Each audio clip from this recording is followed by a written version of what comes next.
Mesdames et messieurs, bonjour. Vous êtes sur CGTN français et voici une émission spéciale consacrée à l'ouverture de la première session plénière du 13e Comité national de la CCBBC, la conférence consultative politique du peuple chinois.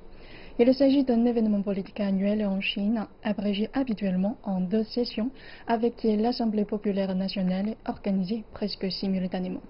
Nous allons aujourd'hui suivre cet événement de près en compagnie de notre invité, M. Hu Zexin. Bonjour monsieur.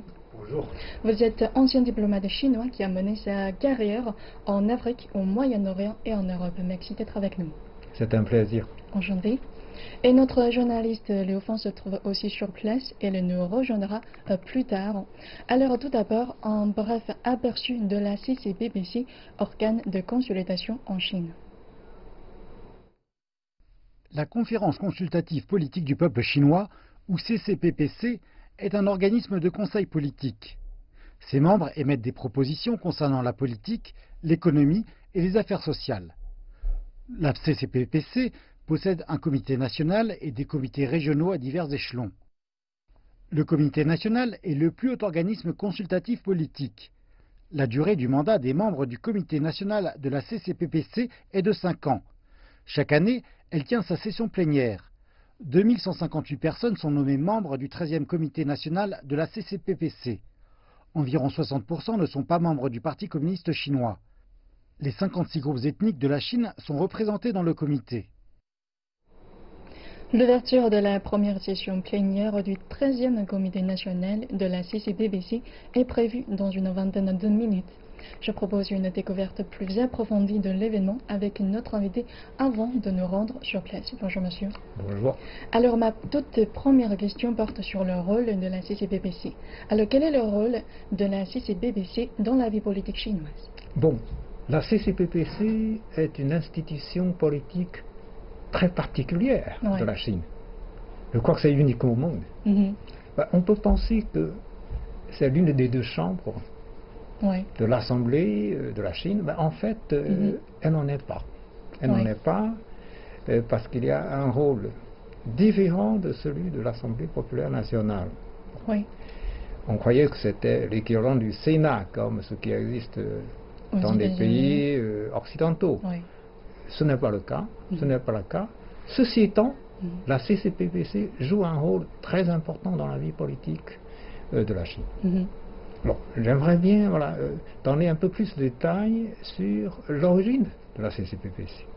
Bon. Comme j'ai déjà mentionné que le système politique en Chine c'est très particulier, c'est-à-dire chez nous, c'est le Parti communiste chinois qui est au pouvoir. C'est le seul parti qui est au pouvoir. D'accord? Bon, on n'a pas adopté un système de multipartisme. Mais est-ce que les Chinois ont essayé d'introduire un système de multipartisme? Oui, il y a plus d'1 siècle, on a introduit le modèle occidental en Chine. Ça n'a pas marché. Ça n'a pas marché.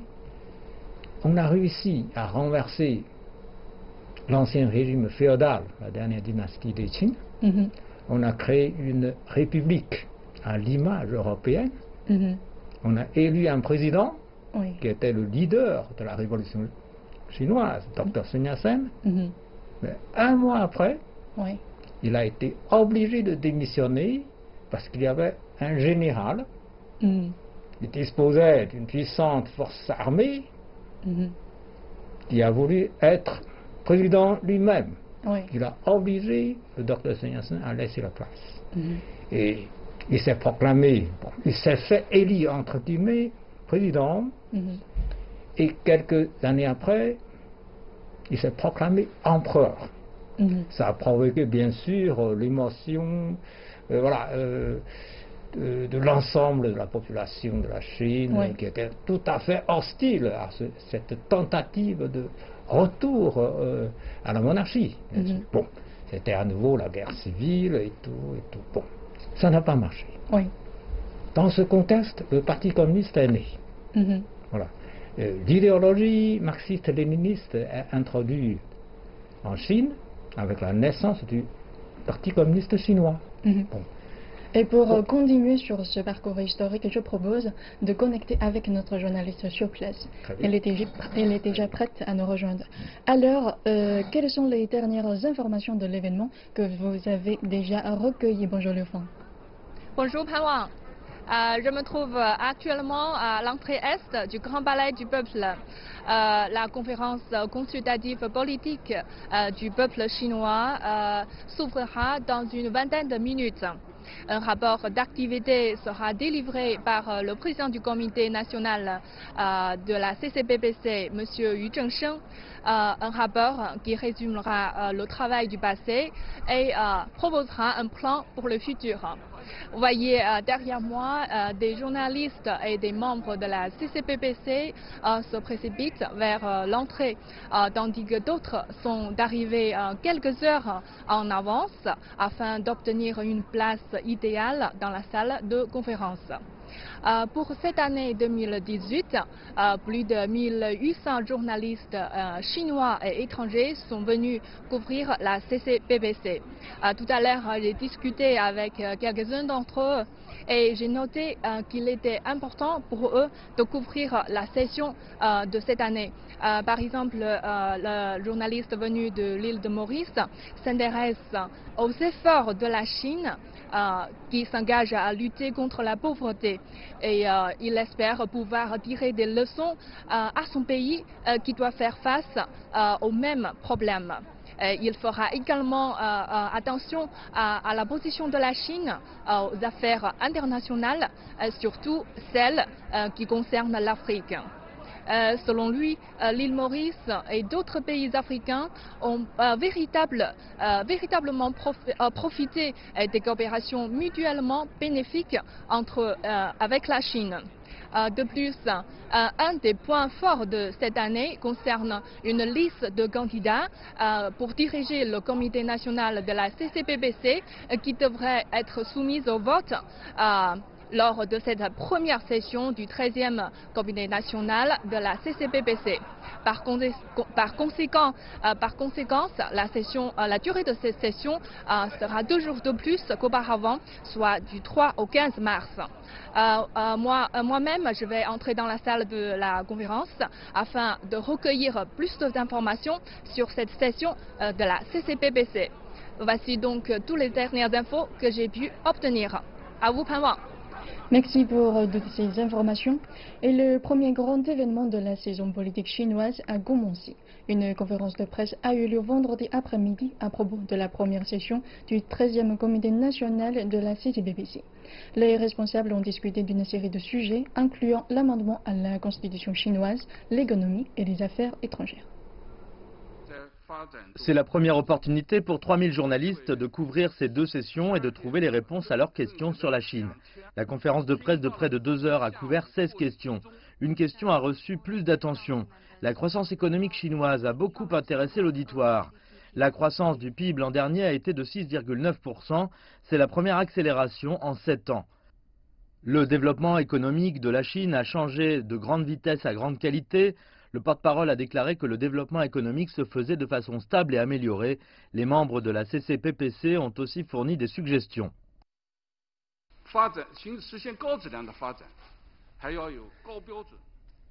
Un développement de grande qualité veut dire des normes élevées, une application stricte de régulation et une culture favorable. Sans normes élevées, il n'y a pas de qualité. Mais ces normes ne fonctionnent pas sans régulation stricte. Et nous avons besoin d'une culture favorable pour promouvoir l'artisanat.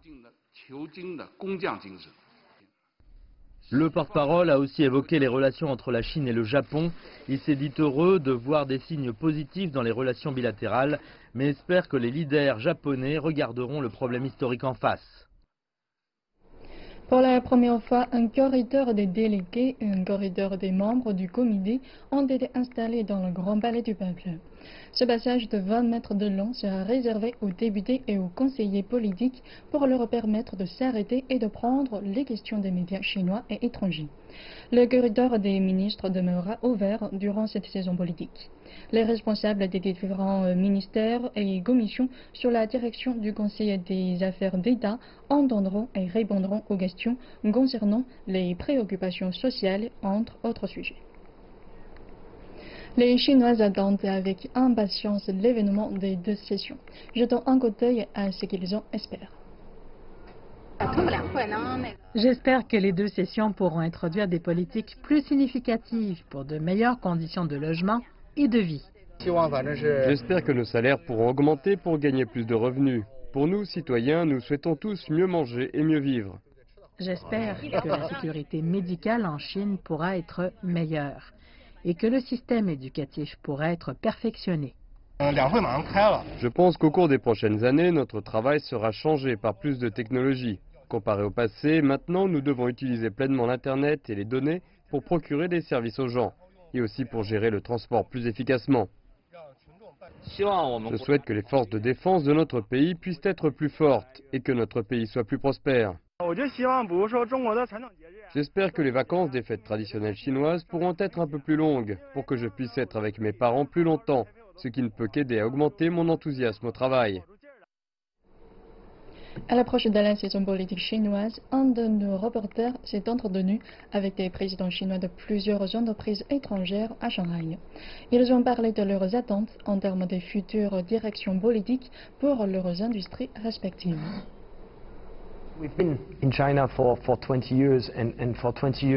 Nous sommes en Chine depuis 20 ans. Depuis 20 ans, nous avons bénéficié et assisté au développement de l'économie chinoise.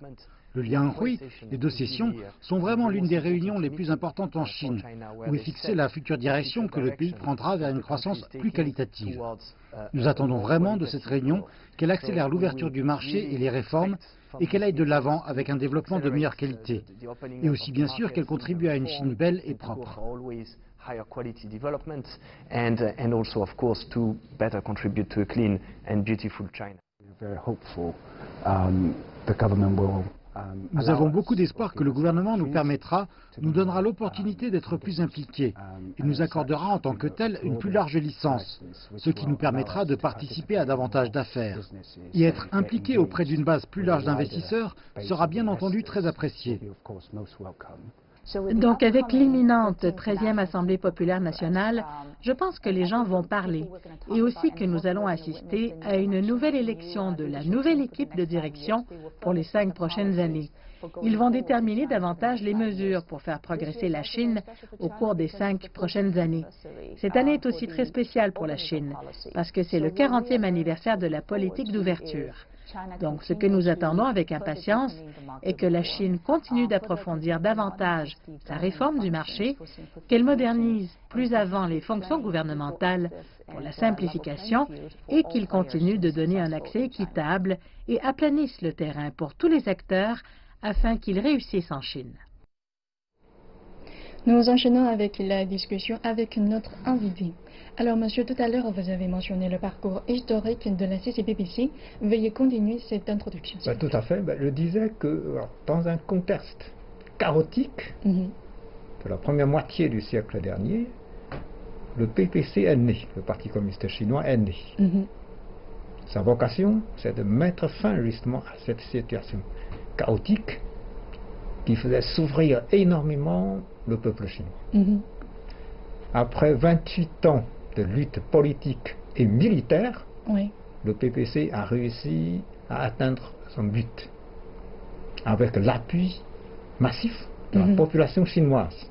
Imaginez bien que pour mener une lutte politique et militaire sans les appuis de la population, ça ne pourrait pas marcher.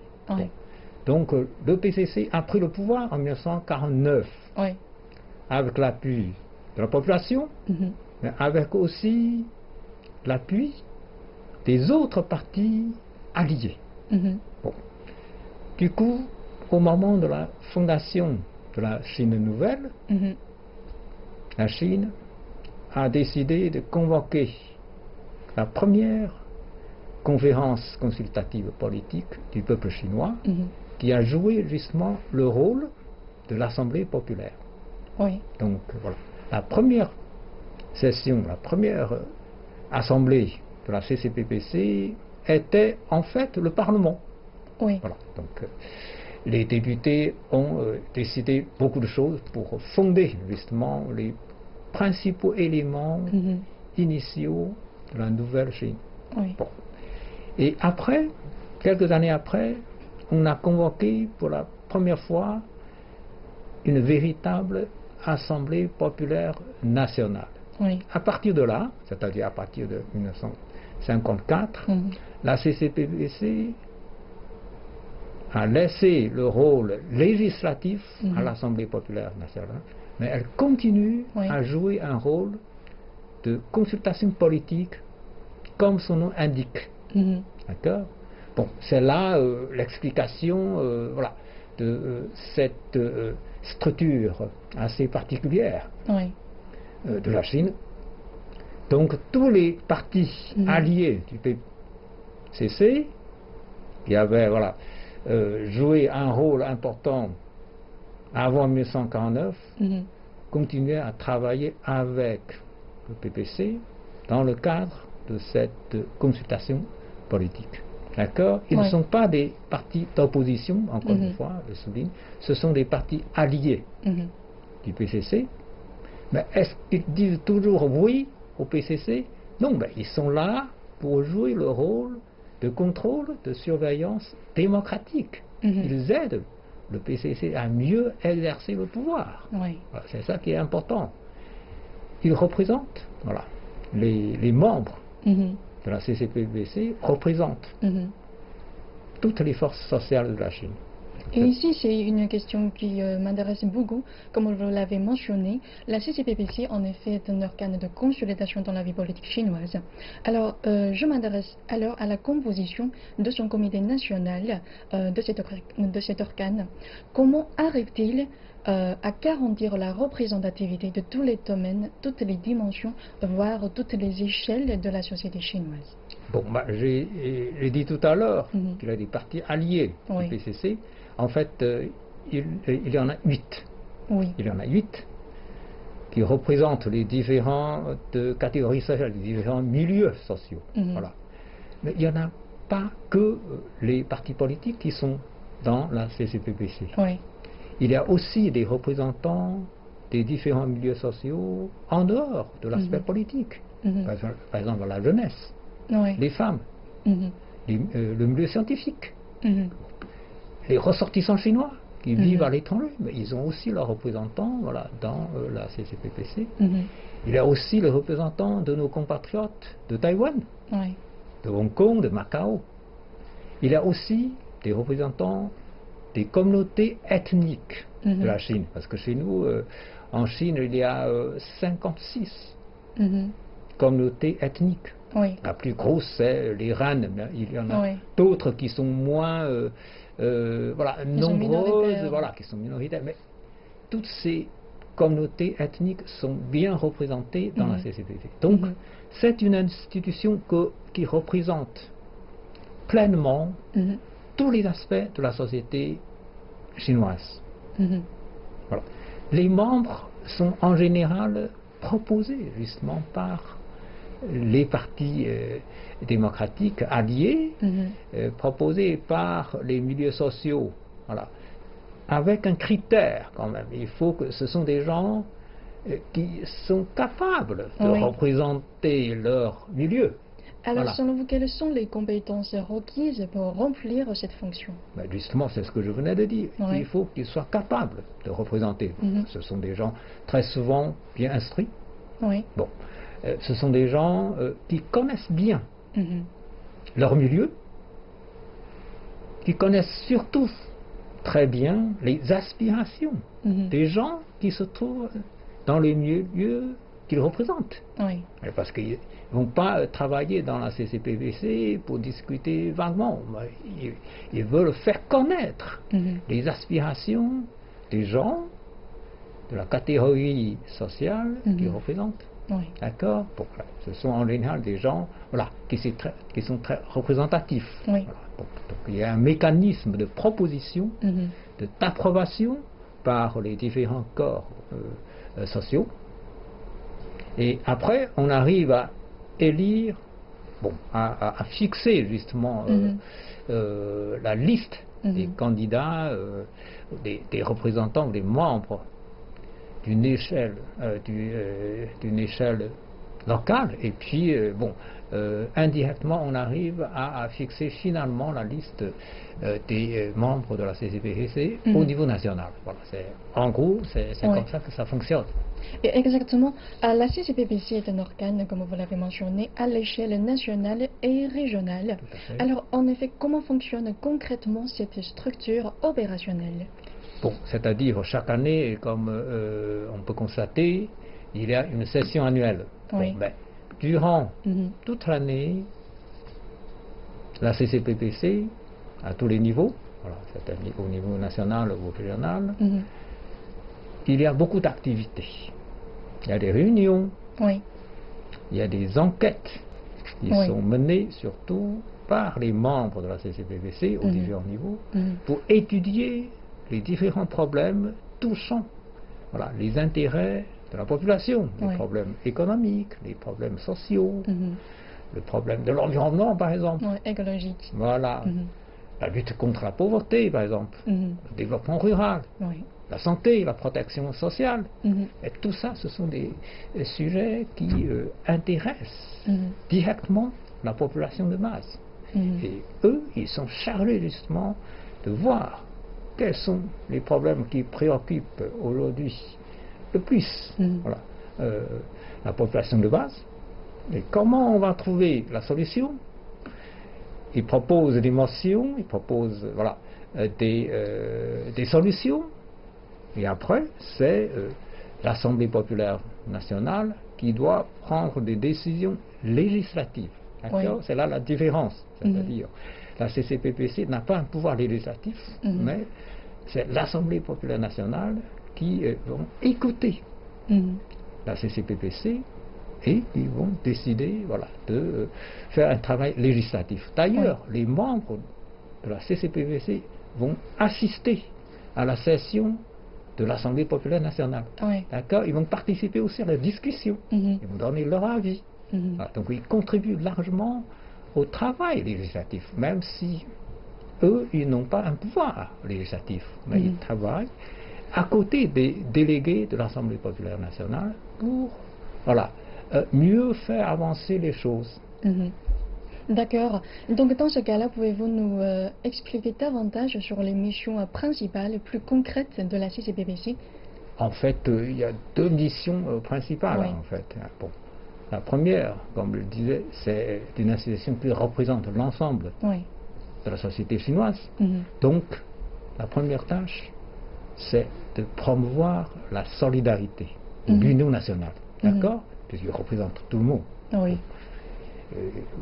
Vous imaginez bien, si la nation est unie, on peut faire avancer les choses. Si la nation est divisée, on se retrouverait devant beaucoup de difficultés. Donc, le match serait ralenti. Voilà. Donc, ça c'est déjà une première tâche très importante. D'accord. La deuxième tâche, promouvoir la démocratie. Ça c'est le rôle de la CCPPC. Voilà. Promouvoir la démocratie. Comme je l'ai dit, la Chine est dirigée par un seul parti. Est-ce que cela veut dire qu'il n'y a pas de démocratie? Non. Si, mais il y a quand même ce système spécifique qui est très efficace de démocratie. Donc ils jouent leur rôle, comme j'ai évoqué tout à l'heure. Ils écoutent tout le monde, ils étudient les problèmes qui préoccupent le plus, ils proposent des avis, ils lancent des motions, et finalement, ils sont écoutés par l'Assemblée populaire nationale. Ils sont écoutés aussi par le gouvernement, mais c'est l'Assemblée populaire nationale qui finalement nomme les membres du gouvernement. Bon. Donc, voilà, deux tâches principales. L'union nationale et la démocratie. Puisque vous venez de mentionner la différence entre l'APN et la CCPPC, alors ici, je m'adresse à une autre distinction. C'est bien la différence entre le système des partis de Chine et celui des pays occidentaux, qui est en effet peut-être plus courant au monde. Alors, comment voyez-vous la différence entre les deux? Bon, alors, j'ai déjà expliqué tout à l'heure, les Chinois, les Chinois ont voulu copier le modèle occidental, mais ça n'a pas marché. Et finalement, on s'est aperçu que aujourd'hui, la voie qu'on a choisie elle l'a mieux adapté à la réalité chinoise. La preuve est là. Avant 1949, c'était le chaos, la misère, la guerre, l'agression étrangère. Il ne faut pas oublier que voilà, toutes les puissances étrangères étaient présentes en Chine avant 1949. C'est après qu'on a réussi à les chasser. Il y a eu des agressions étrangères épouvantables. L'agression japonaise, voilà, qui a coûté la vie à plus de 35 millions de Chinois. Bon. Aujourd'hui, ce qu'on voit, après 1949, ce qu'on voit, c'est l'industrialisation du pays, voilà, la construction du socialisme, c'est-à-dire rendre la société plus égale, et puis la modernisation. Voilà. La Chine est devenue aujourd'hui deuxième économie du monde. Le niveau de vie de la population chinoise, en 1949, c'était 35 ans seulement. Et aujourd'hui, c'est 76 ans. Donc, voilà, on n'a pas voulu revenir pour essayer à nouveau un modèle qui n'a pas marché en Chine. Donc, on préfère garder voilà, ce modèle qui est bien adapté à nous. Donc ce système marche aujourd'hui très très bien. Voilà. Je crois que tout le monde est satisfait. Cela se voit par les réalisations que la Chine a obtenues depuis ces dernières années. Bien sûr, voilà. À l'époque, vous savez, la Chine était un pays très en retard sur le plan économique et sur le plan social. Aujourd'hui, comme je vous ai dit, c'est la deuxième économie du monde. La Chine est le premier producteur de plus de 130 produits industriels dans le monde. On exporte beaucoup de choses. Il n'y a pas que des vêtements comme on croit que la Chine exporte. Des équipements industriels. Voilà, le TGV, la Chine exporte du TGV. Voilà. Donc voilà, vous voyez, c'est la voie qui marche en Chine. Donc voilà, il n'y a aucune raison de revenir essayer un modèle qui ne marche pas. Voilà. On est très content du modèle qu'on a, on va continuer. Exactement. Et aujourd'hui, la Chine participe de plus en plus au monde et surtout au développement mondial. Et en effet, si nous revenons sur la mission ou les missions principales de la CCBPC, outre les deux missions principales que vous avez déjà mentionnées, alors la CCBPC effectue également des échanges internationaux. Donc en général, quels sont les sujets les plus discutés au cours de ces rencontres? Vous avez tout à fait raison de mentionner cet aspect du travail de la CCBPC. C'est vrai que, bon, à l'intérieur du pays, la CCBPC joue surtout voilà, un rôle pour promouvoir la solidarité et la démocratie. Mais à l'extérieur, la CCBPC joue aussi un rôle pour promouvoir la politique étrangère de la Chine, c'est-à-dire promouvoir la paix et le développement dans le monde. D'accord. La CCBPC a noué des contacts réguliers avec beaucoup de partenaires dans l'ensemble du monde. Voilà. Il y a des échanges de visites.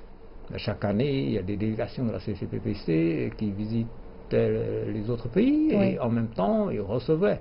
Les membres de la CCBPC reçoivent aussi des délégués, des délégations venues des autres pays. Bon, la principale tâche de la CCBPC en matière de politique étrangère, c'est de faire connaître la Chine.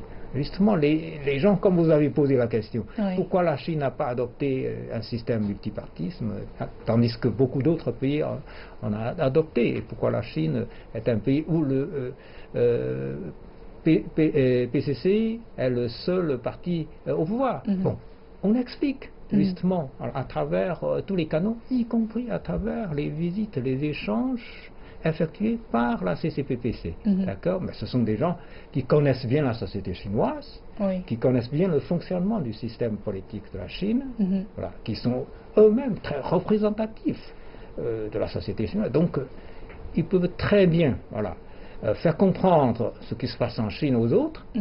Ils peuvent en même temps, voilà, apprendre auprès des autres pour voir quels sont les avantages des autres systèmes, parce que la Chine s'inspire toujours voilà, de bonnes choses des autres. Voilà. Donc il y a un échange très positif très intense entre la CCPC et leurs partenaires dans les autres pays.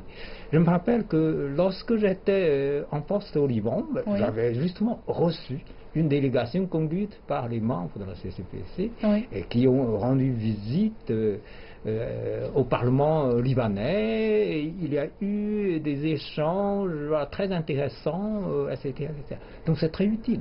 Donc c'est un travail à ne pas négliger. Merci pour vos éclaircissements sur de ces questions jusqu'à présent. Et l'événement est déjà sur le point de débuter à leur rendons-nous sur place.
Mesdames et Messieurs les membres du Comité national, chers amis, chers camarades, à la première session du 13e Comité national de la conférence consultative politique du peuple chinois, 2158 membres devraient être présents. 2149 membres sont réellement présents, le quorum requis est atteint. Le secrétaire général du comité central du Parti communiste chinois, président de la République, président de la commission militaire centrale, M. Xi Jinping, et les autres dirigeants d'État du parti, les responsables du département concernés, du comité central du PCC, de l'Assemblée populaire nationale, du Conseil des affaires d'État, ainsi que les chefs des corps diplomatiques étrangers, les chargés de presse et les représentants des Chinois d'outre-mer sont présents sur notre invitation. Nous leur souhaitons une chaleureuse bienvenue.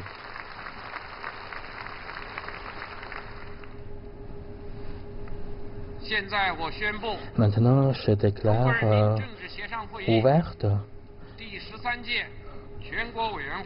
la première session du 13e Comité national de la conférence consultative politique du peuple chinois.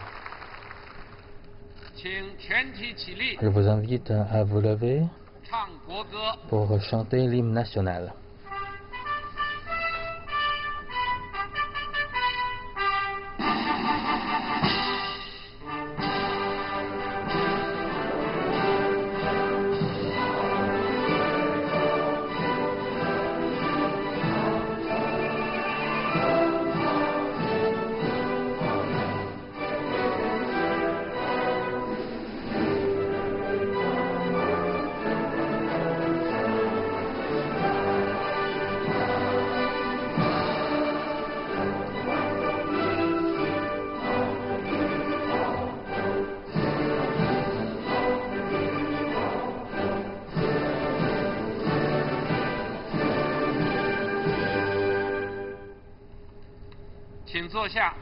Asseyez-vous.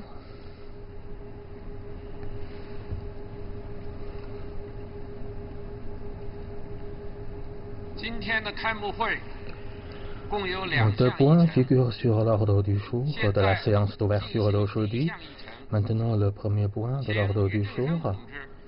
Merci d'accueillir camarade Yu Zhengsheng à présenter le rapport d'activité du comité permanent du 12e comité national de la CCPPC.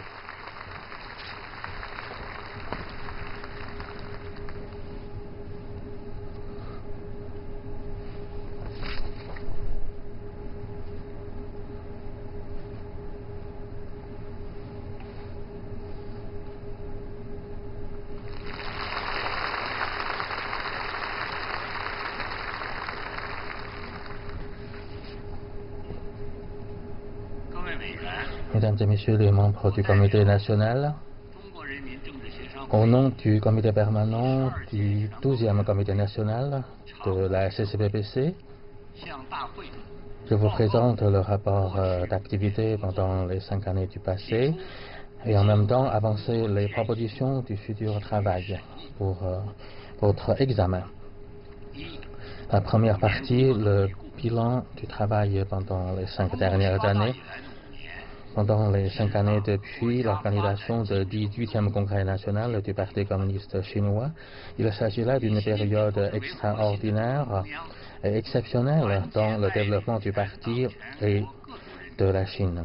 Le comité central du Parti communiste chinois, avec le camarade Xi Jinping comme noyau dirigeant, ont su unir et conduire le peuple multiethnique de la Chine et tout le parti pour lancer de grandes luttes dans les grandes œuvres, les grandes causes, pour réaliser le grand rêve, en promouvant le plan général 5 axes et les dispositions stratégiques de 4 intégralités. Le travail du parti et de notre pays a connu de succès et de changements historiques. Le socialisme à la chinoise entre dans une nouvelle ère. Pendant les 5 dernières années, le comité central du PCC, avec le camarade Xi Jinping comme noyau, a renforcé la direction générale sur le travail de la CCPPC. Le secrétaire général Xi Jinping a prononcé à plusieurs reprises des discours importants pour avancer de nouvelles pensées, de nouvelles formulations et de nouvelles exigences qui apportent de bonnes réponses théoriques et pratiques sur le développement de la CCPPC. Le comité central du PCC a élaboré une série de documents importants sur la construction de la démocratie consultative socialiste, la construction de fronts unis patriotiques, le développement de la démocratie consultative de la CCPPC et le travail de supervision démocratique de la CCPPC. Le comité central du PCC a également défini le programme de consultation annuel au niveau du comité permanent du bureau politique du comité central du PCC et a écouté les rapports présentés par le groupe du parti de la CCPPC tout en améliorant le système de direction du parti au sein de la CCPPC. Le comité national de la CCPPC a appliqué les principes fixés lors du 18e et 19e congrès national du PCC et appliquer en profondeur la pensée de Xi Jinping sur le socialisme à la chinoise pour la nouvelle ère. Nous avons su respecter les 2 thèmes de l'unité et de la démocratie en focalisant notre travail sur la tâche centrale de l'État et en rendant service à l'intérêt général de notre pays. Et nous avons défini le maintien et le développement du socialisme à la chinoise comme une base idéologique et politique importante de notre travail. Nous avons su également améliorer le travail de consultation et de délibération sur les affaires politiques, tout en renforçant notre capacité d'exercer nos fonctions. Et nous avons réalisé également de nouveaux progrès dans les accomplissements du passé. Et nous avons également créé une nouvelle situation marquée par l'union, la démocratie, le pragmatisme, l'esprit de progrès et le développement. Les avantages et les particularités du socialisme à la chinoise ont été démontrés. La CCPPC a joué un rôle important dans le travail du parti et de l'État. Et nous avons également apporté de contributions importantes. Premier point, nous avons su maintenir le cadre politique correct tout en sauvegardant la direction unifiée et centralisée du comité central du PCC avec le camarade Xi Jinping comme noyau dirigeant. Nous avons également jeté une base solide en matière de construction idéologique et politique en agrandissant en profondeur les principes du 18e congrès national du PCC. Nous avons organisé les conférences des membres du comité permanent pour apprendre et appliquer les principes fixés par la 3e, 4e, 5e, 6e session plénière du 18e congrès national du PCC. Et nous avons également approfondi nos compréhensions sur l'approfondissement général de la réforme, sur la construction générale de l'état de droit, sur l'accomplissement de la construction de la société de moyenne aisance et l'application stricte des disciplines au sein du parti. Nous avons également organisé des réunions des présidents, des conférences, des ateliers pour apprendre le discours important prononcé par le secrétaire général Xi Jinping lors de rassemblements pour célébrer le 65e anniversaire de la création de CCPPC. Nous avons également exhorté les comités locaux de la CCPPC pour qu'ils puissent également apprendre ce discours important. Les conférences, les séminaires ont été organisés pour apprendre les discours importants prononcés par le secrétaire général Xi Jinping lors de rassemblements pour célébrer le 95e anniversaire de la fondation de CCPPC, le 70e anniversaire de la victoire de guerre contre l'agression japonaise et de guerre mondiale antifasciste. Le rassemblement pour célébrer le 80e anniversaire de la victoire de la longue marche de l'armée rouge de la Chine, célébrant son 50e anniversaire de la naissance de Dr Sun Yat-sen et la célébration de 90e anniversaire de la création de l'armée populaire de Chine et célébrant le 20e anniversaire de retour de Hong Kong au giron de la patrie. Et nous avons également demandé les membres de bien approfondir leur connaissance sur le processus historique de la Chine qui se met en debout, qui devient prospère et qui devient forte pour affermir la confiance sur notre voie, notre théorie, notre régime, notre culture et renforcer les consciences politiques de l'intérêt général, de noyau dirigeant et de l'alignement pour sauvegarder la direction unifiée et centralisée du comité central avec secrétaire général Xi Jinping comme noyau dirigeant. En 2017, nous avons participé à la préparation et a rendu service à l'organisation du 19e congrès national du PCC. Il s'agit là d'une mission politique importante pour la CCPPC. Nous avons su émettre des opinions positives en rassemblant les différentes forces pour créer un environnement social propice à l'organisation avec succès du 19e congrès national. Après l'organisation du 19e congrès national du PCC, nous avons tout de suite lancé des campagnes pour apprendre des principes de ce congrès. Nous avons organisé les conférences au niveau du comité permanent pour apprendre et appliquer les principes du 19e congrès du PCC. Et nous avons défini qu'il faut d'abord rester fidèle à la direction du PCC sur le travail de la CCPPC. Nous avons défini comme les nouvelles fonctions de la nouvelle ère et les nouvelles missions. Et les différents membres de différents niveaux de comité de CCPPC sont appelés à rassembler leurs forces, leur volonté pour dégager de consensus sous la direction de la pensée de Xi Jinping sur le socialisme à la chinoise de la nouvelle ère. Et nous avons fixé comme objectif de travailler ensemble pour concrétiser les objectifs fixés par le 19e Congrès national du PCC. Deuxième point, nous avons focalisé notre effort sur la tâche centrale du parti et de l'État, tout en promouvant le plan global de 5 axes et la disposition stratégique de 4 intégralités. En respectant le principe général dit aller de l'avant à pas assuré, nous avons organisé des consultations et des études sur le maintien de la stabilité de la croissance économique, la promotion de la réforme, la restructuration économique, la promotion du bien-être de la population et la lutte contre les risques.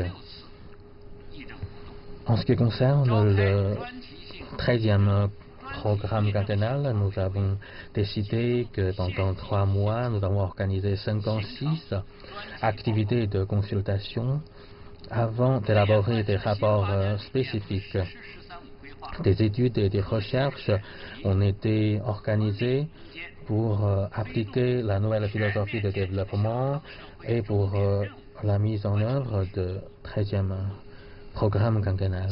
Nous avons choisi des thèmes de manière scientifique pour mener des recherches et nous avons organisé des études dans 13 nous avons organisé 8 études dans 13 provinces et régions autonomes. Nous avons organisé des réunions consultatives sur des sujets spécifiques, des conférences bimensuelles.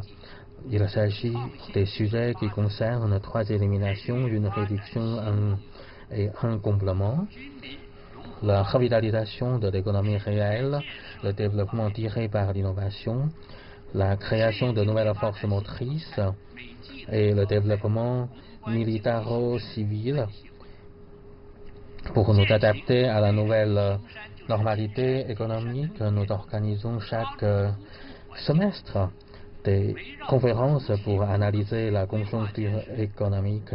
Et nous avons également mené des consultations et des recherches sur la construction des régions à fonction spécifique, la lutte contre les pollutions de l'air, de l'eau et du sol, la protection et la réparation des écosystèmes dans les forêts, sur la prairie, amélioration des mécanismes de récompense écologique, la construction des petits travaux hydrauliques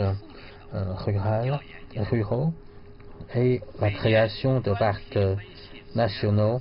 Et chaque année, nous organisons également des analyses sur l'environnement, sur l'utilisation des ressources naturelles pour contribuer à la construction de la belle Chine.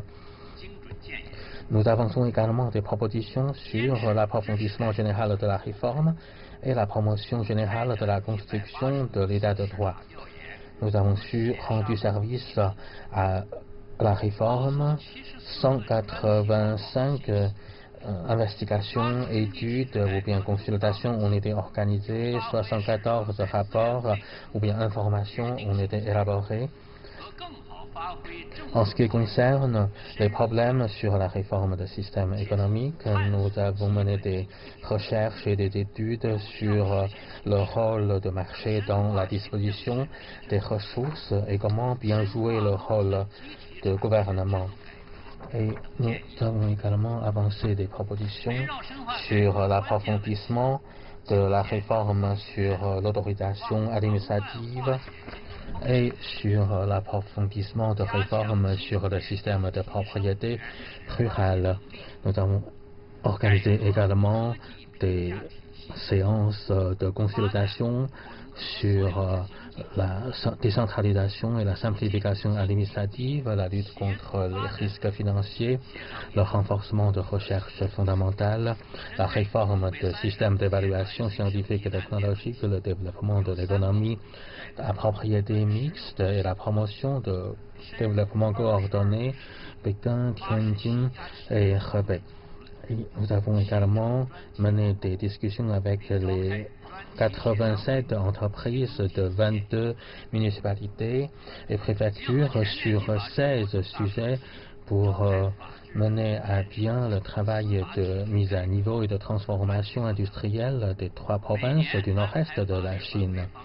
Et chaque année, nous avons organisé des consultations sur différents sujets, par exemple, surtout en matière de l'élaboration de la loi, sur la loi philanthropique, la loi sur la sécurité au travail, la loi sur la transformation des acquis scientifiques et technologiques et les règlements sur la gestion des colis exprès. En matière de l'application de discipline de manière stricte au sein du parti, nous avons défini la construction de bornes de conduite au sein du parti comme un sujet important pour organiser 2 conférences des membres du comité permanent pour avancer des propositions sur la consolidation des acquis idéologiques de l'application des 8 points, 8 recommandations du comité central du PCC en matière de l'amélioration des systèmes de supervision et de création de bonnes physionomies politiques. 3e point, nous avons appliqué le principe de développement pour le peuple et centré sur le peuple pour améliorer et bien protéger le bien-être de la population. Nous exerçons nos fonctions pour le peuple. Et nous avons choisi les questions qui préoccupent le plus la population pour organiser 171 études et consultations. Chaque année, nous organisons les membres pour rendre hommage aux enseignants et aux autres professionnels de secteurs scientifiques, technologiques, culturels, sanitaires et sportifs. Nous avons également avancé des propositions sur l'éducation préscolaire, l'éducation obligatoire, l'éducation dans les lycées, enseignement supérieur, la formation professionnelle, l'éducation spéciale et le développement de corps de l'enseignant dans les régions rurales. En ce qui concerne la construction de la Chine en bonne santé, nous avons mené des études et des investigations sur la réforme du système de santé, système de soins, l'assurance maladie, la prévention des maladies de la jeunesse, des professionnels, des activités sportives, des industries sportives et des soins palliatifs, et avancer également des propositions sur la réforme des hôpitaux publics, des hôpitaux privés, la gestion des génériques et l'amélioration des relations entre les médecins et les patients. Tout ça, c'est pour contribuer à l'amélioration du parcours de santé de la population. En matière de satisfaction des besoins culturels de la population, nous avons mené des coopérations, des consultations sur l'éducation et la pratique des valeurs essentielles du socialisme, à mieux raconter la Chine, au développement prospère de l'art et de la littérature du socialisme et l'amélioration des systèmes de services, de la culture publique et de la création d'un bon climat dans les cyberespaces.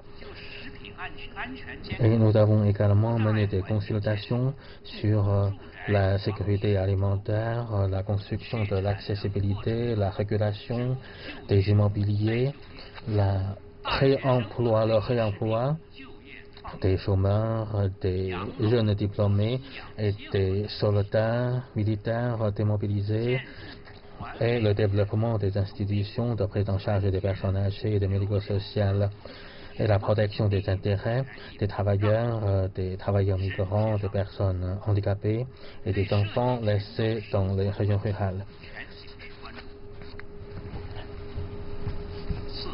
4e, promouvoir les consultations démocratiques de la CCPPC pour former une situation nouvelle. Nous avons mis en œuvre sérieusement les mesures de réforme majeures sur les consultations démocratiques proposées par le comité central du parti sur le CCPCC. Nous avons organisé des évaluations phasées sur la mise en œuvre de ces propositions et l'état d'exécution grâce à des enquêtes, à des contrôles. Nous avons pu généraliser les expériences et trouver les failles dans le travail afin d'améliorer notre travail. Nous avons aussi centré la structure de ces consultations sur les séances plénières, sur les sessions des membres du comité permanent, Et sur les séances de consultation thématiques, nous avons organisé des séances bi-hebdomadaires ou ciblées ou thématiques. Nous avons ainsi mis en œuvre un régime de planification annuelle. Chaque année, nous avons passé de l'organisation d'une seule fois de séance du comité permanent en 2 fois. Nous avons aussi passé d'une seule fois de l'organisation des séances thématiques en 2 fois. Les participants sont essentiellement les membres du Parti démocratique ou les personnalités sans parti. Nous avons sélectionné les problèmes avec les entailles petites, mais qui focalisent l'attention générale pour approfondir les consultations et les discussions. Nous avons organisé 76 ces séances, ce qui est devenu déjà une marque importante pour les consultations démocratiques de CCPPC. Nous avons maintenu le principe de consultation démocratique et sur un pied d'égalité avec une participation diversifiée. Et nous avons également traduit les résultats importants avec la communication régulière des informations thématiques comme un régime régulier. Nous avons pu mobiliser l'initiative des membres et des délégués avec plus de 28,5 000 personnes qui ont participé à ces séances de consultation. Cinquièmement, c'est renforcer le contrôle démocratique afin de promouvoir la mise en œuvre des principes et politiques majeurs du parti et de l'État. Renforcer notre rôle de supervision démocratique et notre rôle prioritaire de supervision par les moyens de consultation afin de promouvoir la mise en œuvre des mesures de réforme majeures de parti et de l'État. Grâce à des enquêtes, nous avons pu identifier des problèmes et faire des critiques et proposer des améliorations. Les thèmes qui font l'objet des supervisions prioritaires sont intégrés dans le plan annuel et nous voudrions ainsi insérer le travail de contrôle et de supervision dans les activités diverses de réunions, de conférences, des enquêtes et des propositions. Les thèmes sont de plus en plus variés et riches depuis 2015, depuis un taux de 11% qui sont au nombre de 12 jusqu'à un taux de 28% qui sont au nombre de 20 en 2017. Nous avons pu améliorer le travail des consultations basées sur les enquêtes, par exemple sur la réforme fiscale et le planning familial. Nous avons pu également attaquer les projets de la sortie de la pauvreté et de l'assistance à la pauvreté de façon ciblée. C'est ainsi que nous avons ainsi aidé à former une force globale et solidaire dans la lutte contre la pauvreté. Pour les années 2016 et 2017, nous avons organisé régulièrement des séances et des réunions des délégués qui sont membres du comité permanent. En 2017, nous avons organisé des équipes d'enquête qui sont dirigées par 6 vice-présidents avec une participation de 101 membres du comité permanent pour faire des enquêtes aléatoires et aller jusqu'à dans les villages afin d'organiser des enquêtes globales ou des enquêtes thématiques basées sur les questionnaires afin de faire des enquêtes sur la situation du bilan financier dans les districts pauvres afin d'identifier et analyser les problèmes. Dans les réunions, nous avons pu analyser les problèmes et avancer des arguments et proposer des mesures d'amélioration. Nous avons pu également innover les moyens de supervision, par exemple sur le problème lié à la pollution dans le désert de Trungeli. Nous avons pu organiser des enquêtes ouvertes ou en secret afin de bien tirer au clair la situation à la première ligne. Sixièmement, c'est de faire jouer pleinement le rôle de notre organisation pour l'unification nationale. Nous avons pu organiser des différentes causeries à ce sujet, par exemple le 6e causerie sur le travail au Tibet et le travail sur le problématique de religion. Grâce à l'organisation des activités de consultation avec une participation des personnalités sans parti ou des membres des partis démocratiques, nous avons pu mieux créer des conditions pour leur permettre de jouer un rôle meilleur. Nous avons invité des intellectuels en dehors du Parti communiste chinois, des économistes ou des entrepreneurs qui sont de propriété privée à participer aux activités de consultation. Nous avons organisé également des activités pour la célébration du 50e anniversaire de la création de la région autonome du Tibet, 60e anniversaire de la création de la région autonome de Xinjiang ouïghour et 70e anniversaire de la région autonome de la Mongolie intérieure. Nous avons pu également faire des enquêtes approfondies sur toutes les problématiques liées à des ethnies minoritaires, sur l'urbanisme, sur la lutte contre les insectes dans les régions de pâturage à l'ouest de la Chine et sur la problématique du théâtre traditionnel des ethnies minoritaires. Grâce à ces enquêtes, nous avons pu faire des propositions sur la révision du règlement des affaires religieuses. Nous avons pu maintenir la pratique de l'organisation des causeries pour le monde de religion afin de refléter la volonté des habitants et de s'opposer fermement à des activités terroristes et des activités de scission de la nation et à des activités des extrémistes religieux.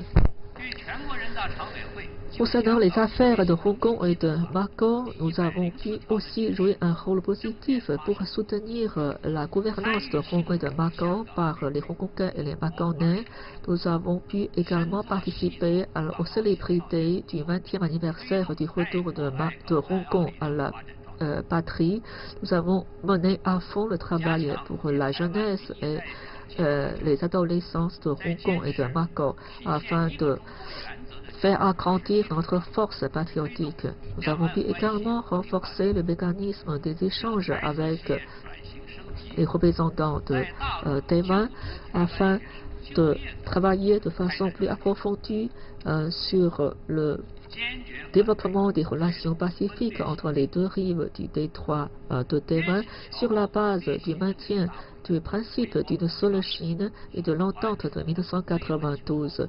Nous avons pu également organiser des enquêtes sur la montée en gamme des entreprises des Taïwanais et le problème de l'emploi pour les diplômés des étudiants taïwanais sur la partie continentale, avec une position ferme de s'opposer à différents actes scissionnistes des indépendantistes de Taïwan.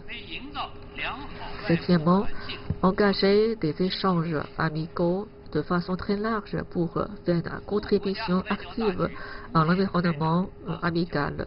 Nous devons bien servir l'intérêt de la diplomatie nationale et servir les échanges de haut niveau, surtout pour bien accompagner l'initiative Route et Ceinture.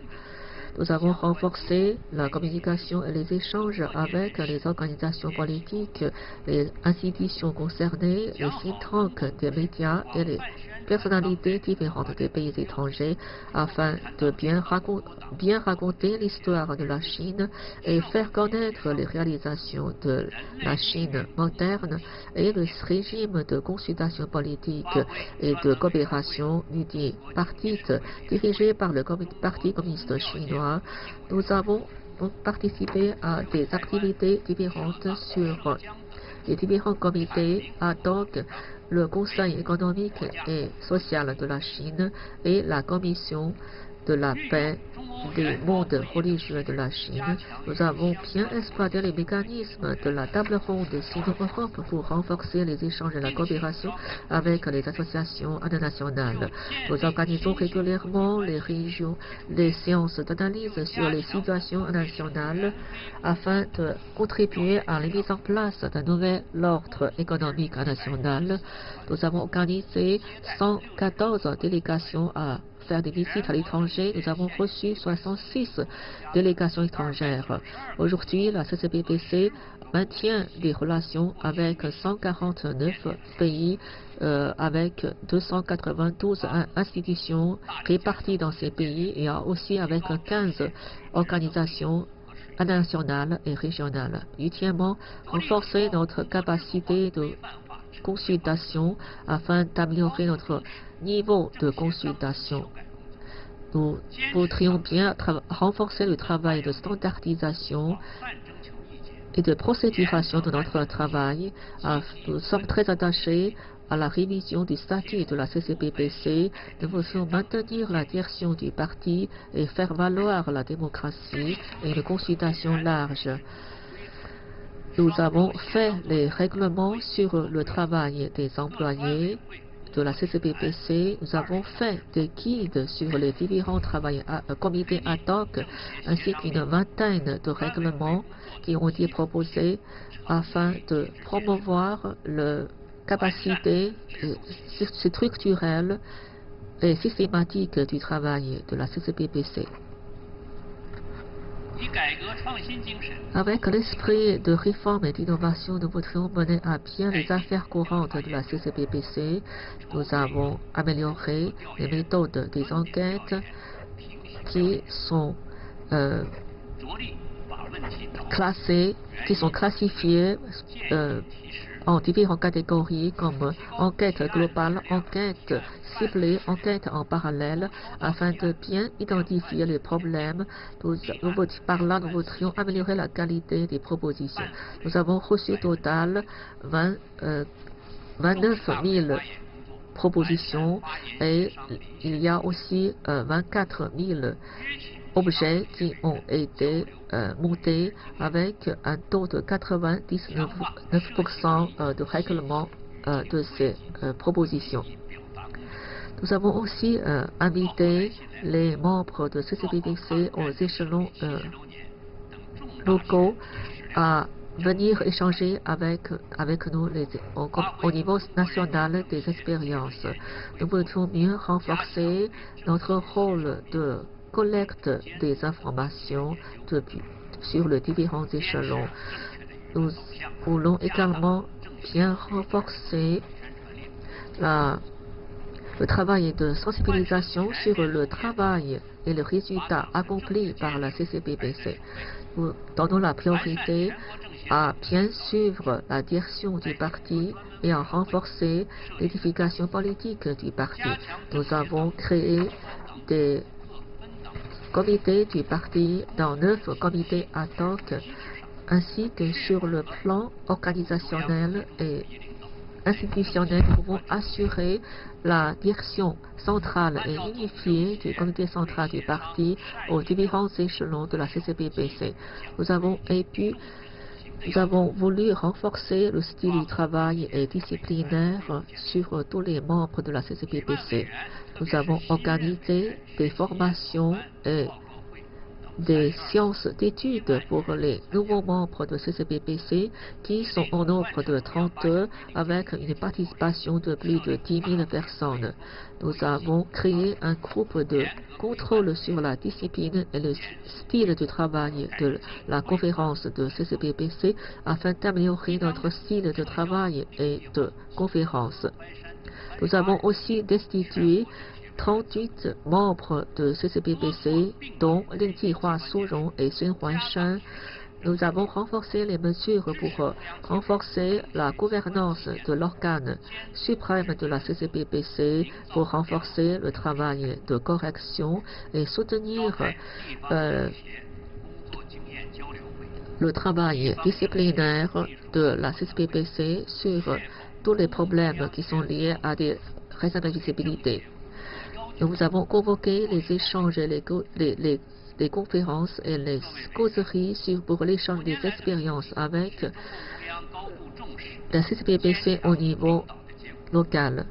Depuis 5 ans, nous avons pu renforcer beaucoup de succès.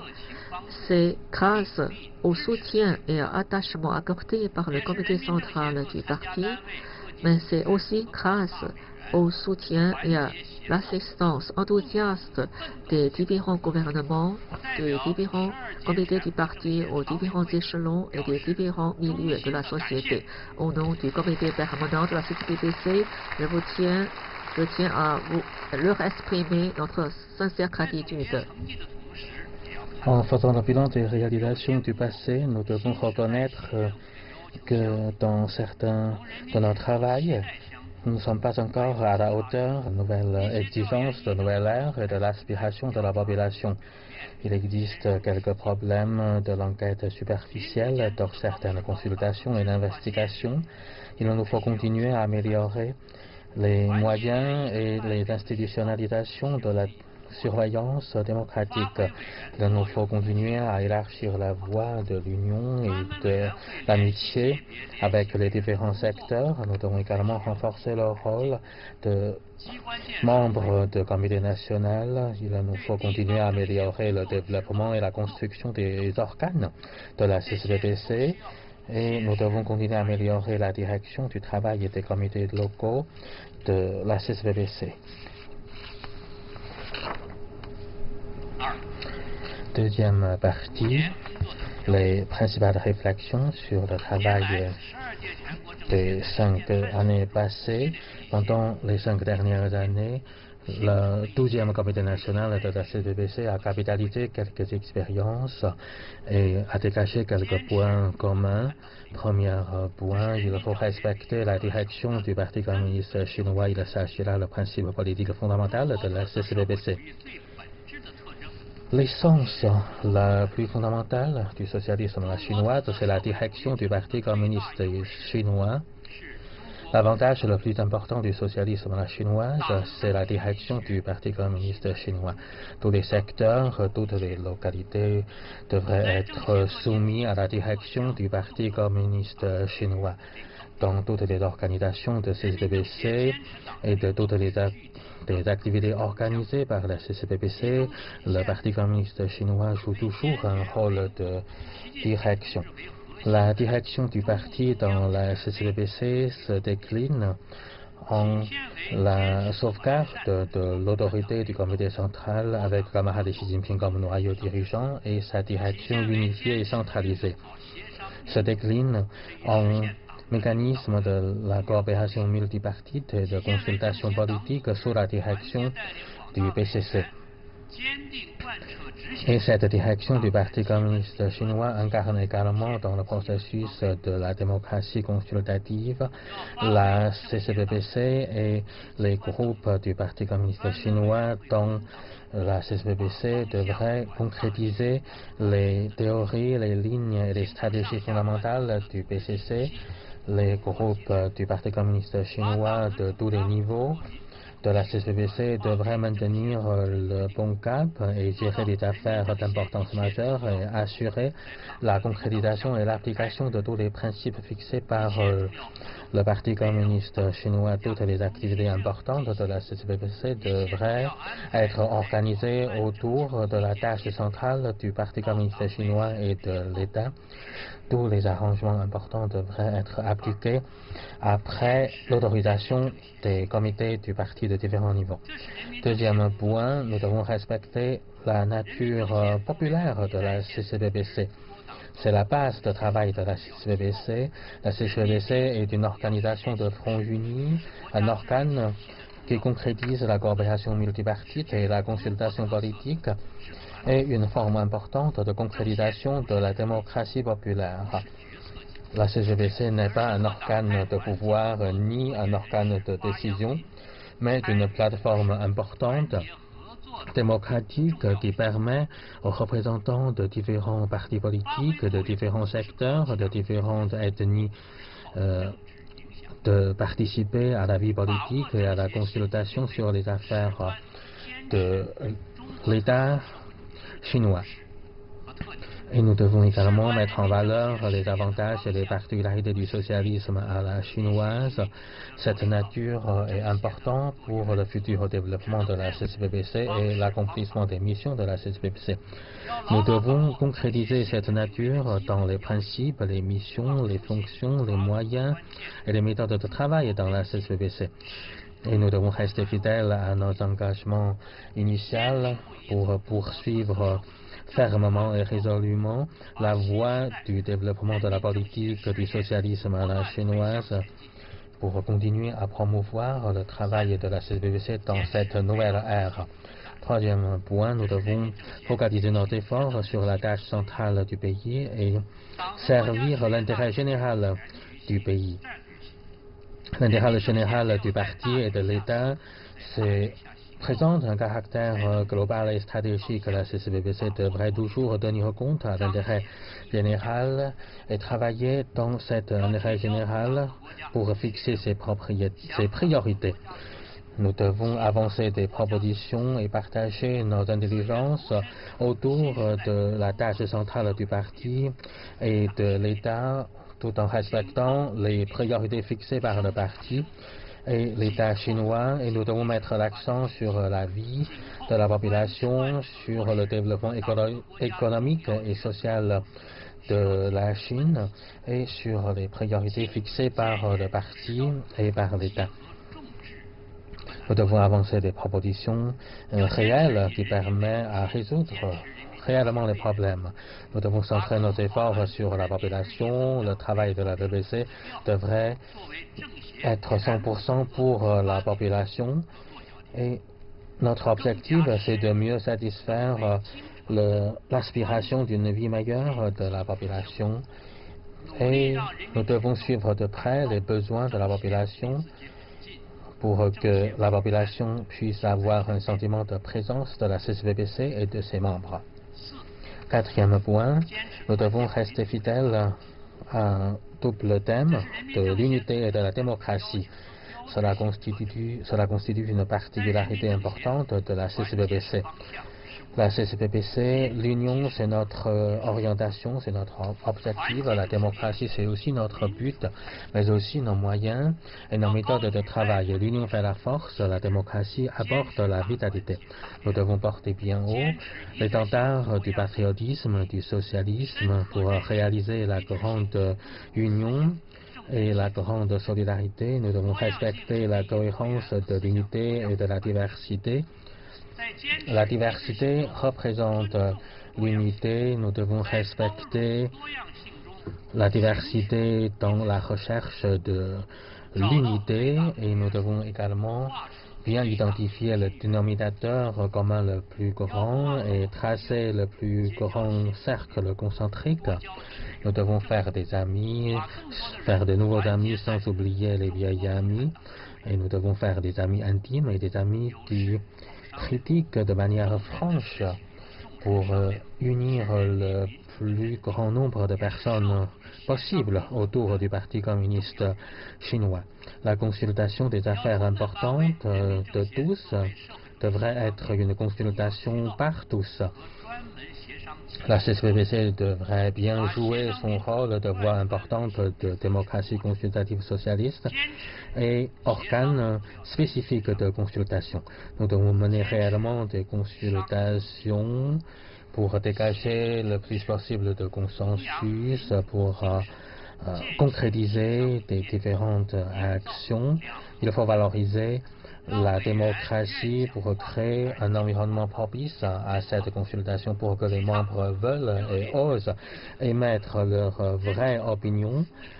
Et nous devons mener des discussions acharnées mais pas confrontées. Nous devons accepter les critiques aiguës mais pas démesurées pour dégager davantage de consensus et promouvoir l'unité. Cinquième point, nous devons réaliser de nouveaux progrès sur la base des anciens accomplissements. Cela constitue une force motrice de développement sans cesse de la CCPPC. La CCPPC constitue une création importante qui associe la théorie de front uni, la théorie des partis politiques et la théorie de la politique démocratique du marxisme à la pratique de la Chine.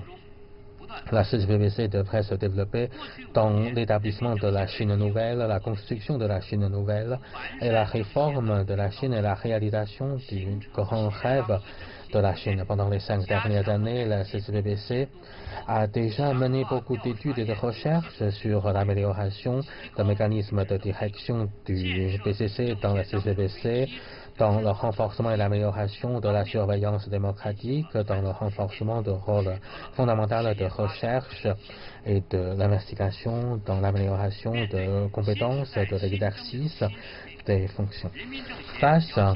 Dans cette nouvelle ère, face à notre nouvelle mission et devant cette nouvelle marche, la CCPPC devrait être plus proche à la pratique de la masse populaire et nous devons intensifier les consultations, revitaliser la consultation et créer davantage de formes pour mener à bien cette consultation, pour mener des discussions approfondies sur des problèmes, pour faire des échanges d'égal à égal et renforcer nos interactions entre les différents secteurs. Et nous devons également mettre à niveau notre théorie, notre pratique et nos institutions pour rendre plus vitale la CCPPC. 6e point, nous devons renforcer le rôle des membres de CCPPC. Cela représente la vitalité de la CCPPC. La CCPPC est une organisation politique importante. Les membres de CCPPC, cela constitue un honneur pour les membres, mais aussi une responsabilité importante pour les membres.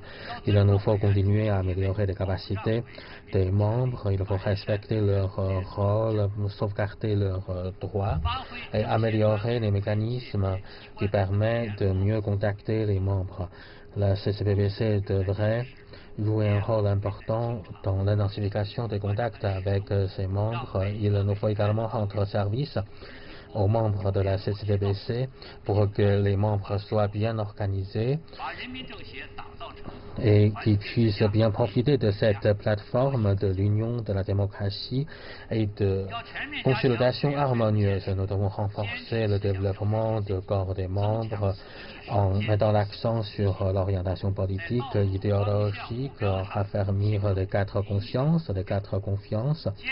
Il faut unifier leur pensée en matière de voie, de l'orientation des objectifs,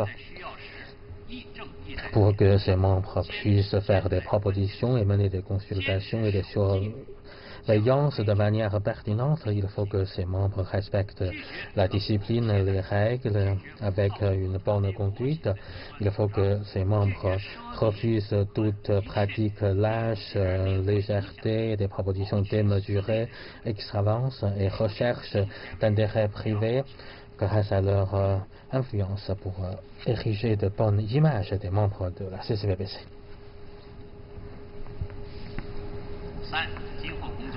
Partie 3, propositions sur le travail futur.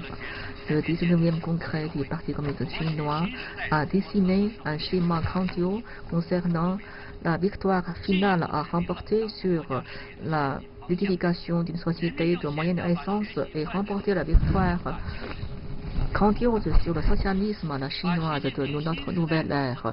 Voilà une direction qui vient d'être indiquée pour le parti et l'œuvre de l'État. La CCPPC doivent bien exécuter l'esprit du 19e congrès du Parti communiste chinois et de faire la pensée de Xi Jinping sur le socialisme à la chinoise de la nouvelle ère comme la ligne directrice de notre travail et un axe central dans notre travail, tout en maintenant le principe de s'en tenir et le développement du socialisme à la chinoise. Nous devons bien s'en tenir à la démocratie et à la solidarité qui sont 2 priorités pour la CCPPC. Pour bien promouvoir le plan global en 5 axes et la stratégie de 5 globalités afin de bien exécuter les obligations de la CCPPC sur les consultations politiques, la supervision et le contrôle de la démocratie et la participation aux affaires de l'État. Nous devons apporter une nouvelle contribution grâce à tous ces accomplissements des obligations pour une société de moyenne aisance et pour contribuer à la modernisation socialiste de la Chine. Premièrement, nous devons bien étudier et exécuter la pensée de Xi Jinping sur le socialisme à la chinoise de la nouvelle ère. Nous devons prendre cette pensée de Xi Jinping comme la priorité des priorités, surtout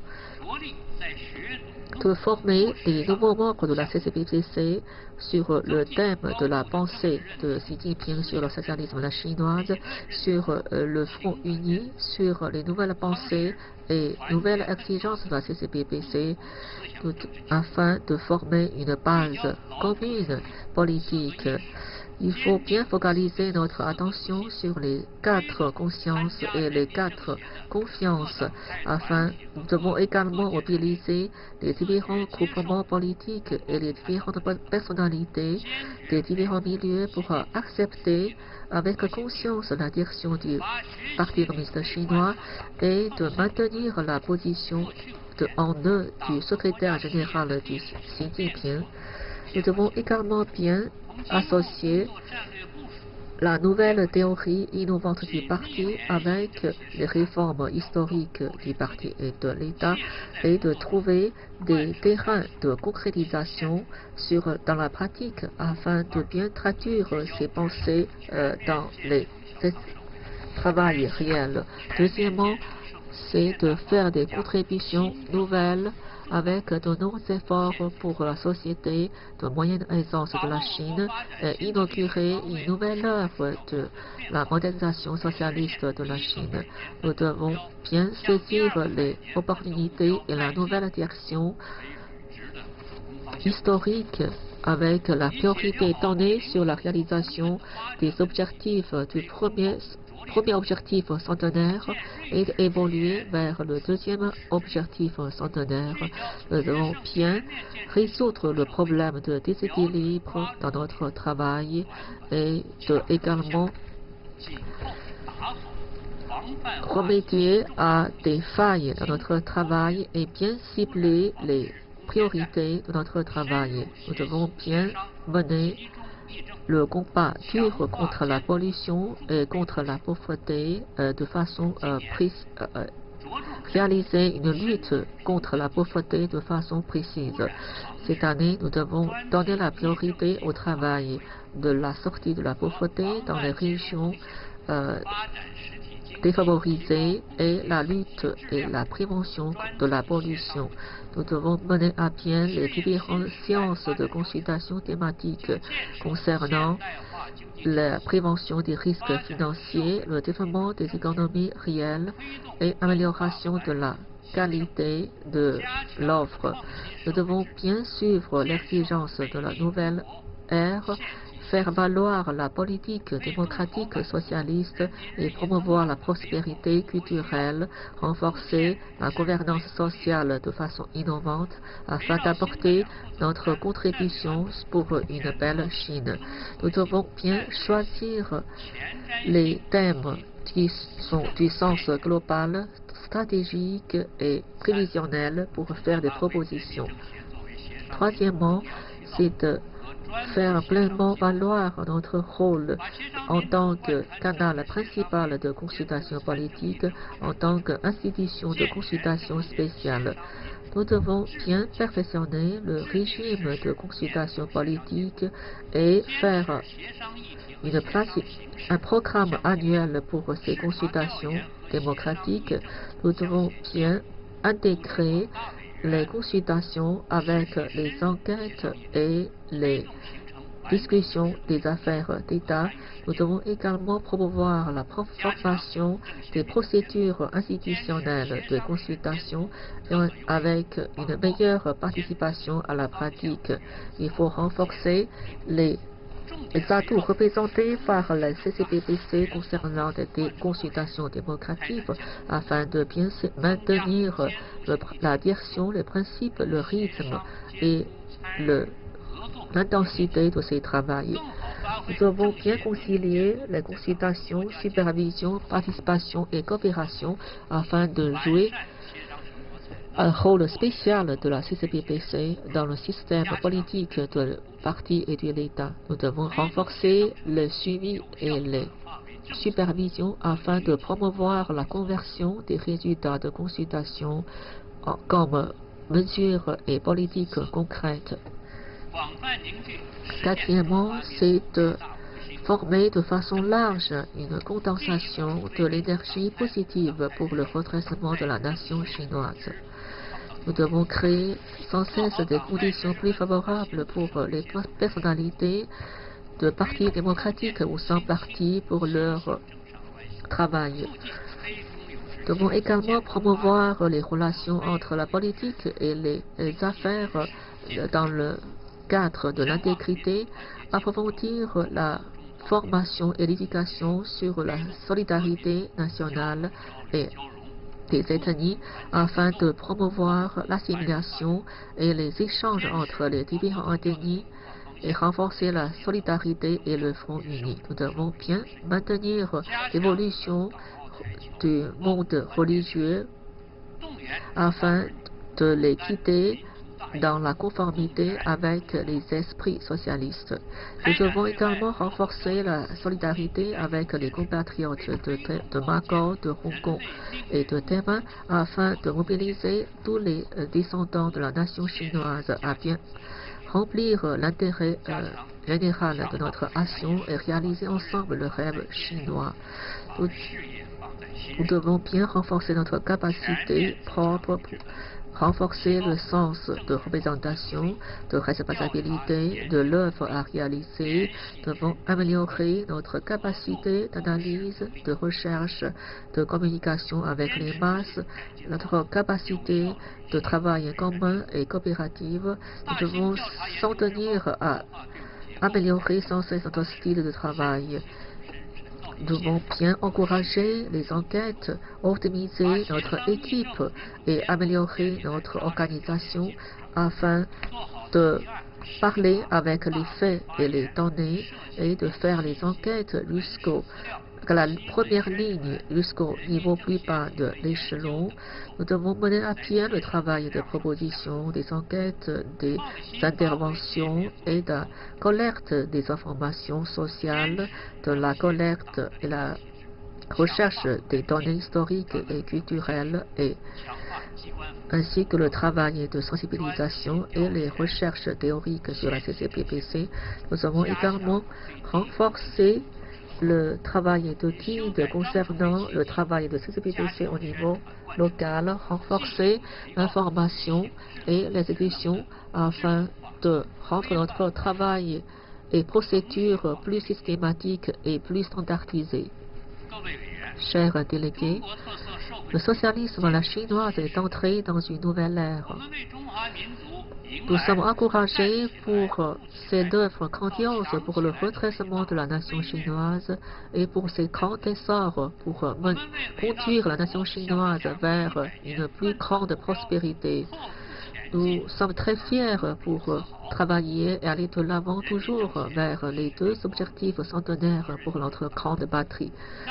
Nous avons une mission glorieuse et de lourde responsabilité que nous devons nous unir de façon serrée autour du camarade Deng Xiaoping, autour du camarade Xi Jinping, autour du comité central du parti dirigé par le camarade Xi Jinping. Nous devons bien s'en tenir aux théories marxistes-léninistes, la pensée de Mao Zedong, de la théorie de Deng Xiaoping et la pensée importante de trois représentations, le concept scientifique de développement et la pensée de Xi Jinping sur le socialisme à la chinoise. Nous devons travailler avec toujours courage et énergie pour remporter la victoire finale du socialisme à la chinoise et pour le rêve du redressement global de la nation chinoise et pour réaliser l'édification d'une société de aisance moyenne.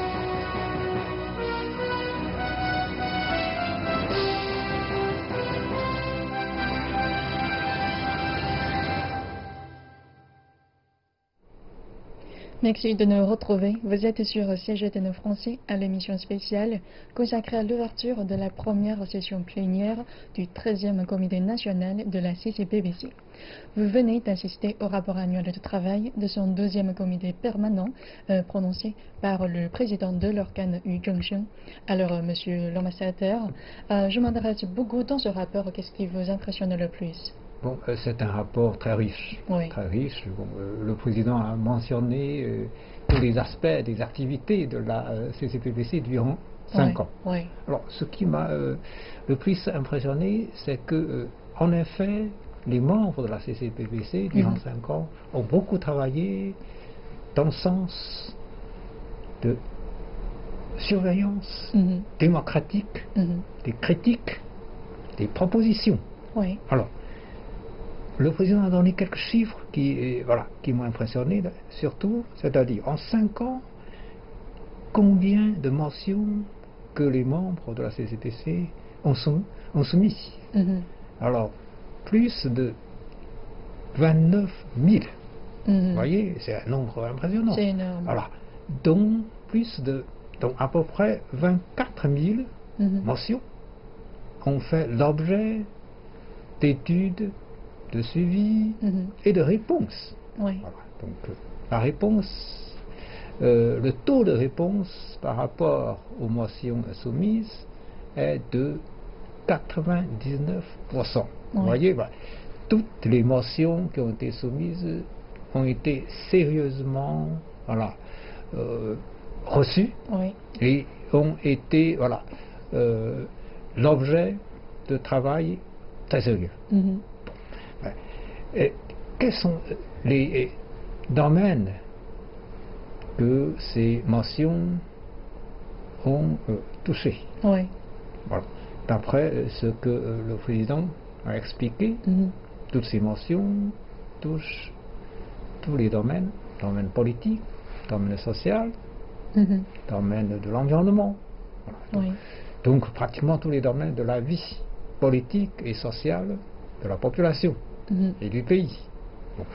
Ils ont beaucoup travaillé, à part les mentions qui ont été soumises, ils ont aussi mené beaucoup d'enquêtes, parce que certaines mentions étaient C'est-à-dire de la base des propositions, en fait. Bien sûr, tout à fait. Ils ont beaucoup travaillé en menant des enquêtes. Alors, par exemple, pour la réforme économique, touchant surtout la réforme côté l'offre, c'est-à-dire on est en train de restructurer l'économie chinoise. Donc on a mis l'accent sur la réforme sur côté l'offre. Alors, pour mieux proposer des solutions pour faire avancer cette réforme côté l'offre, alors ils ont mené 8 enquêtes parcouvrant 13 provinces et régions. D'accord. À propos de la protection de l'environnement, qu'est-ce qu'ils ont fait comme enquête? Ils ont fait 185 enquêtes. Et pour la lutte contre la pauvreté, puisque c'est une tâche importante, le PCC a fixé l'objectif de sortir tous les habitants, surtout les habitants ruraux, qui vivent encore aujourd'hui en dessous du seuil de pauvreté. Il faut sortir tous ces gens-là d'ici 2020. C'est un objectif qui est bien... C'est dans 3 ans, c'est assez précis en fait.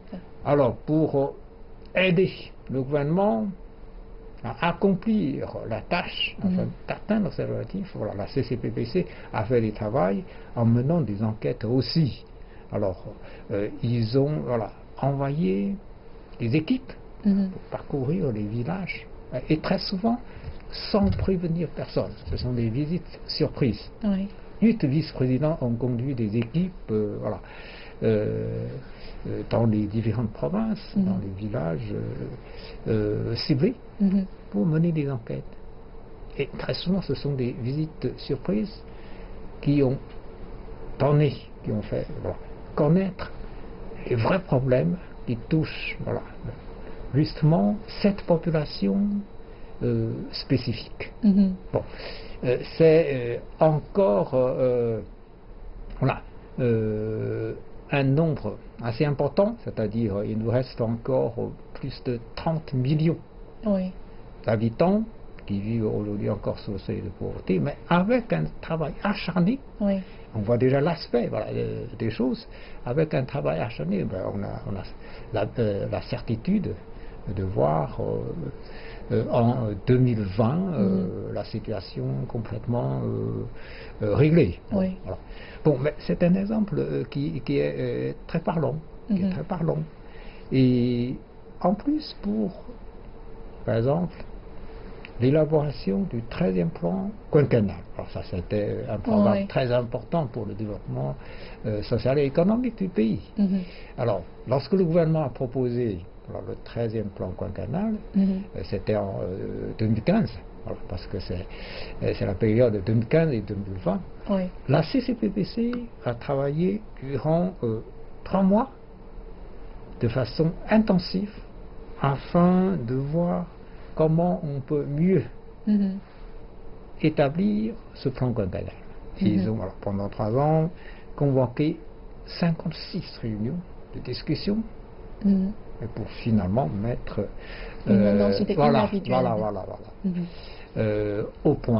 mettre au point ce 13e plan quinquennal. D'accord. Pour aider le gouvernement à établir. Vous voyez, donc ils ont fait beaucoup de travail. C'est remarquable. Donc la démocratie, le système de démocratie en Chine, qui est assez spécifique, n'est pas quelque chose de bidon. C'est très effectif, avec le travail quotidien et très précis, très concret de tous les membres de la CCPPC. C'est ça qui m'a impressionné le plus, parce que ce sont des chiffres qui sont très parlants. D'accord.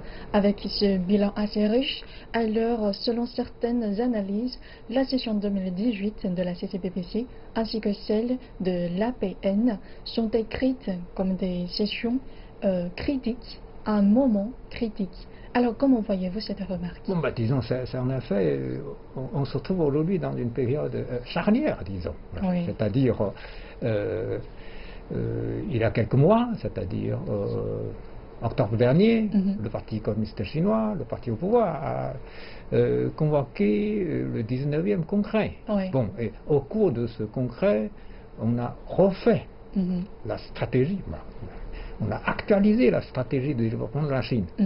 Initialement, on avait prévu que, au milieu de ce siècle, on arrivera, à réaliser la modernisation du pays. Bon, la modernisation pour l'essentiel, c'est-à-dire, Mais d'après le 19e congrès, on a avancé ce délai. Donc il faut que la Chine arrive à réaliser pour l'essentiel la modernisation en 2035. On a avancé de 15 ans. 15 ans. Alors, qu'est-ce qu'on va faire pour les 15 ans qui restent?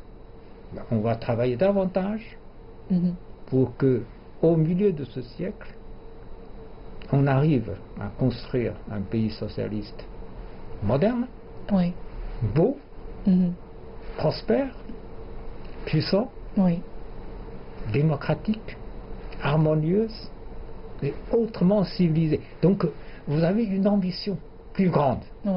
Du coup, quand on a une ambition plus grande, un objectif plus ambitieux, eh bien, il faut travailler davantage. Donc, voilà, c'est une période où on s'est posé de nouveaux objectifs de développement qui impliquent plus d'efforts. Cette année, c'est l'année qui suit le congrès. Donc on va travailler. Et la première étape, c'est 2020. Initialement, on s'est dit, en 2020, non seulement il faut sortir tous les Chinois vivant encore en dessous de pauvreté de cet état. En plus, il faut que le pays arrive à atteindre l'objectif, le premier objectif centenaire. C'est-à-dire, il faut que le pays arrive à établir une société de moyenne aisance. Donc il y a encore moins de 3 ans. Moins de 3 ans. Il faut travailler beaucoup, davantage. Donc, aussi bien pour l'Assemblée populaire nationale que pour la CCPPC. Il faut travailler davantage. Exactement. Arriver à réaliser Et c'est bien à ce moment tellement critique que nous espérons que cette session 2018 de la CCPPC favorise le développement et la réalisation de la grande stratégie de la Chine. Tout à fait. Oui, et merci à vos éclaircissements pour toutes ces questions jusqu'à maintenant. Et merci à vous aussi de nous avoir suivis. Et c'est la fin de cette émission spéciale. À bientôt.